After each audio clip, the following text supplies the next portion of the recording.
In this video, I am taking the other example of molar mass.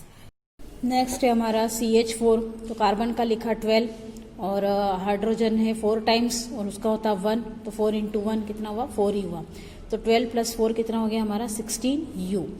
Next है C2H6, तो carbon carbon का होता 12 और carbon कितने टाइम्स आ रहा है यहाँ पर 2 टाइम्स आ रहा है, इसलिए पहले 2 का मल्टीप्लाई कर लिया तो आया 24। फिर अगला हमारा है एलिमेंट हाइड्रोजन, हाइड्रोजन कितने टाइम्स आ रहा 6 टाइम और इसका लिखा 1, हाइड्रोजन का 1 होता है इसलिए 6 इंटू 1 यानी 6 हो गया। इन दोनों को प्लस किया तो हमारा 30U इसका आंसर आया। नेक्स्ट है C2H4, फिर कार्बन, फिर से कार्बन का देखा हमने 12 लिखा और कितने टाइम से 2 टाइम से, इसलिए इसका मल्टीप्लाई 2 में किया। ऐसे हाइड्रोजन का होता है 1 और कितने टाइम से 4 टाइम से, तो 4 में मल्टीप्लाई किया तो 4 आया, तो 24 प्लस 4 तो हमारा 28U आया।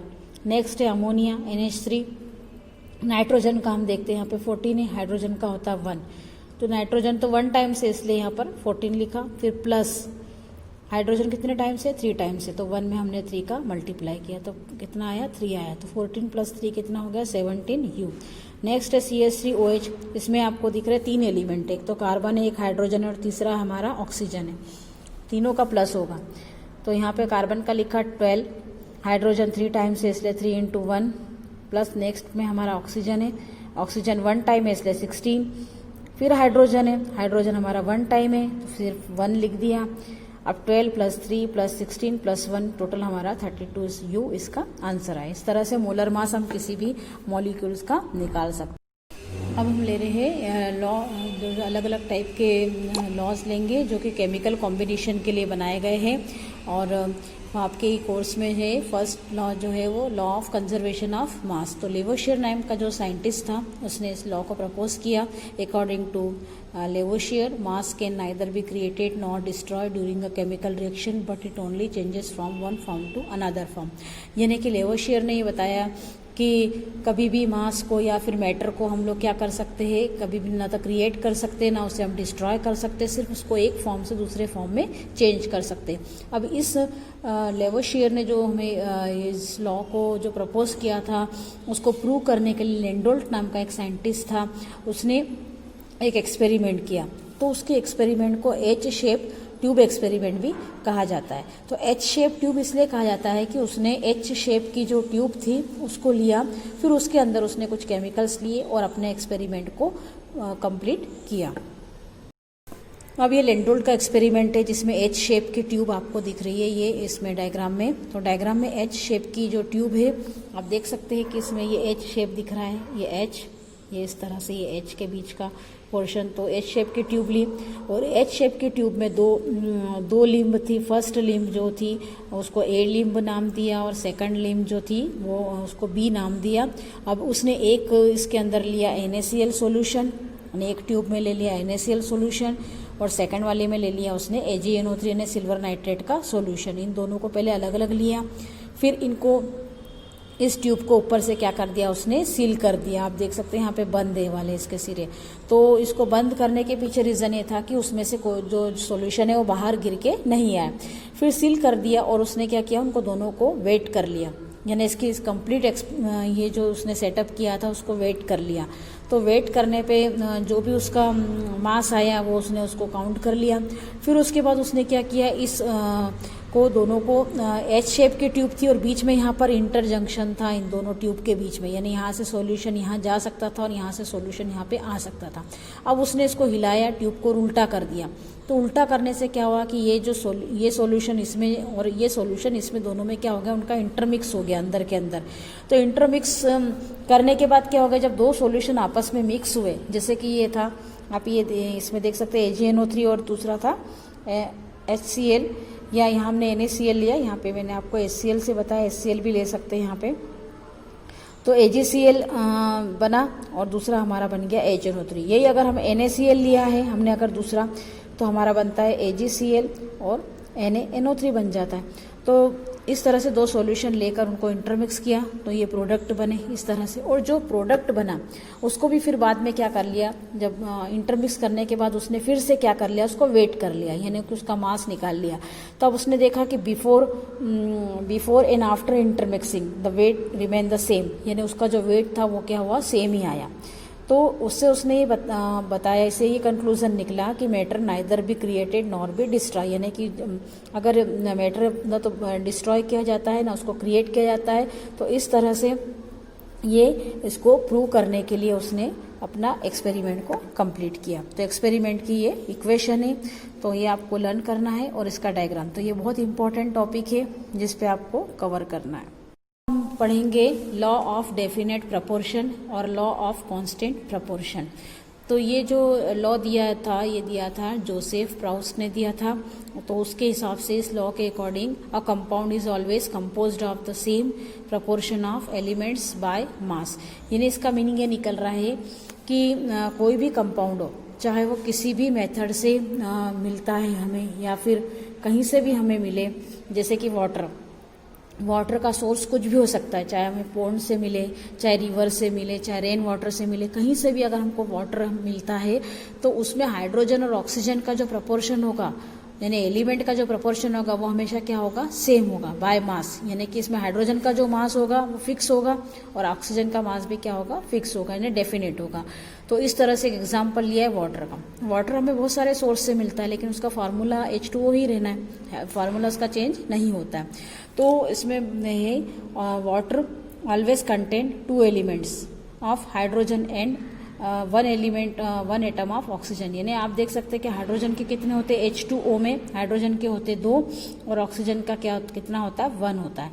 तो 1 एलिमेंट होता है ऑक्सीजन का। तो वो कभी भी जब कंबाइन होंगे आपस में तो उनका रेशो हमेशा सेम आएगा। अब किस तरह से रेशो सेम होगा, ये हमने लिखा है यहाँ पे H2 + O2, H2 + O2। तो और कंबाइन होकर क्या बनाता है, यहाँ पर हाइड्रोजन और ऑक्सीजन दोनों गैस मिलती है और क्या बना लेती है, H2O वाटर बन जाता है। तो ये हमने इसके आगे जो 2 लिखा है, ये इसको बैलेंस करने के लिए लिखा है कि ये हमारा फार्मूला बैलेंस रहे।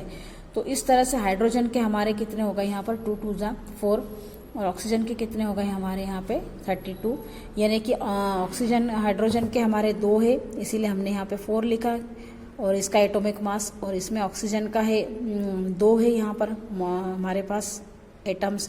तो 1 एटम का होता है 16 और 2 का कितना हो जाएगा 32। तो इस तरह से 4 रेशो और फिर उसके बाद लिखा है यहाँ पे 32। अब इनको हम कैंसिल करते, 4 1 = 4, 4 8 = 32। तो यहाँ पे आता 1 और 8 रेशो में। तो इस So we can say if 9 gram of water is decomposed, we get 1 gram of hydrogen and 8 gram of oxygen। यानी कि कहने का मतलब है कि अगर ये वाटर है, ये वाटर, इसको अगर डिकम्पोज किया जाए, तो डिकम्पोज करना यानी कि उसमें से हाइड्रोजन और ऑक्सीजन निकालना। तो हाइड्रोजन और ऑक्सीजन जो बनती है उनका रेशो हमेशा क्या होगा, सेम ही होगा। ऐसा नहीं होगा कि इसका रेशो चेंज हो जाएगा। हाइड्रोजन हमेशा 1 रेशो में हमको मिलेगी डिकम्पोज करने के बाद, और ऑक्सीजन हमेशा कितने रेशो में मिलेगी, हमको 8 रेशो में मिलेगी। यानी कि हमको हाइड्रोजन के कितने मिलेंगे, 1 ग्राम मिलेंगे, और हमारे 8 ग्राम हमको किसके मिल जाएंगे, ऑक्सीजन के मिलेंगे। यानी एक तरह का फिक्स रेशो है, डेफिनेट रेशो है, इसीलिए इसको क्या कहा गया, law of definite proportion. Dalton's atomic theory. तो जो एटम्स है उसके लिए जो डाल्टन्स ने थ्योरी दी है, बहुत इंपॉर्टेंट ये थ्योरी है डाल्टन्स एटॉमिक थ्योरी। तो उसने कुछ पॉस्टुलेट्स दिए, यानी कि कुछ उसके लिए उसने बताया कि डाल्टन्स एटॉमिक थ्योरी में क्या होता है, एटम्स को कैसे क्या उसने बताया है। तो फर्स्ट उसने पॉस्टुलेट में दिया, फर्स्ट पॉइंट में दिया कि matter is made up of individual particles called atoms, यानी कि जो मैटर है वो किससे बना हुआ है, छोटे छोटे स्मॉल पार्टिकल से बना हुआ, उनको क्या कहा जाता है, एटम कहा जाता है। सेकंड में दिया atoms can not be created और destroy in a chemical reaction. Atoms को न तो हम क्रिएट कर सकते न ही डिस्ट्रॉय कर सकते। किसी भी केमिकल रिएक्शन में कोई भी एटम कभी भी खत्म नहीं होता है, न कभी क्रिएट होता है, क्योंकि हमेशा बैलेंस रहता है। कोई भी जब भी रिएक्शन होती है तो उसमें हमेशा बैलेंस ही उसका फार्मूला मिलता है। तो नेक्स्ट पॉइंट है atoms of same elements are similar with respect to shape, size and mass. तो एटम जो रहेंगे सेम एलिमेंट के वो हमेशा सिमिलर रहेंगे, तो उनका साइज भी सेम रहेगा, शेप भी सेम रहेगा और मास भी क्या होगा, सेम होगा। जैसे कि नाइट्रोजन का फार्मूला होता है N2। तो N2 के अंदर कितने एटम हो गए, नाइट्रोजन के 2 एटम है। तो पहला नाइट्रोजन और दूसरा नाइट्रोजन n+n दोनों मिलकर बना रहे n2, तो n का जो रहेगा शेप रहेगा, साइज रहेगा, मास रहेगा, वो दूसरे n से क्या रहेगा, सिमिलर रहेगा। नेक्स्ट है atoms of different elements are different, यानी अगर डिफरेंट एलिमेंट के होंगे तो वो क्या होंगे, डिफरेंट होंगे। जैसे कि H2O में दो एलिमेंट है, एक तो हाइड्रोजन है, दूसरा कौन सा एलिमेंट हो गया, ऑक्सीजन। तो हाइड्रोजन का वेट अलग होता है, उसका मास अलग होता है, उसकी साइज अलग होती है और शेप भी अलग होता है। ये ऑक्सीजन है, ऑक्सीजन में भी ऑक्सीजन का मास अलग आएगा और उसकी साइज भी अलग रहेगी, उसकी शेप भी क्या रहेगी, अलग रहेगी। तो इस तरह से ये atoms of different elements are different, वो डिफरेंट रहेंगे। नेक्स्ट है the combination of atoms of 2 और more elements form a chemical compound in a simple numerical ratio, यानी कि जब 2 या 2 से ज़्यादा एटम्स या फिर कोई एलिमेंट आपस में कंबाइन होते हैं तो वो क्या बनाएंगे, एक केमिकल कंपाउंड बनाएंगे, लेकिन उनका जो रेशो रहेगा एक सिंपल रेशो में वो कंबाइन होंगे, आपस में सिंपल रेशो में कंबाइन होंगे। जैसे कि ये एक एग्जांपल है नाइट्रोजन, हेबर मेथड से अमोनिया का बनना, N2+3H2 2NH3 बना, अमोनिया बनी यहाँ पे। तो नाइट्रोजन के आगे कुछ नहीं है, इसका मतलब इसका 1 है रेशो, 1 रेशो में है। इसके आगे कितना है, 3 है, इसका मतलब 3 रेशो में, यानी 1:3 रेशो का मीनिंग ये निकलता है कि अगर 1 पार्ट में नाइट्रोजन है तो 3 टाइम्स ज़्यादा क्या लेंगे, 3 टाइम्स मोर हमको क्या लेना है, और हाइड्रोजन लेना है। यानी 1 है तो इसका रेशो 3 टाइम्स ज़्यादा रहेगा, 3 रहेगा। और हमको जो अमोनिया मिली वो क्या मिली हमारी, 2 रेशो में, 2 में इस तरह से मिली हमको।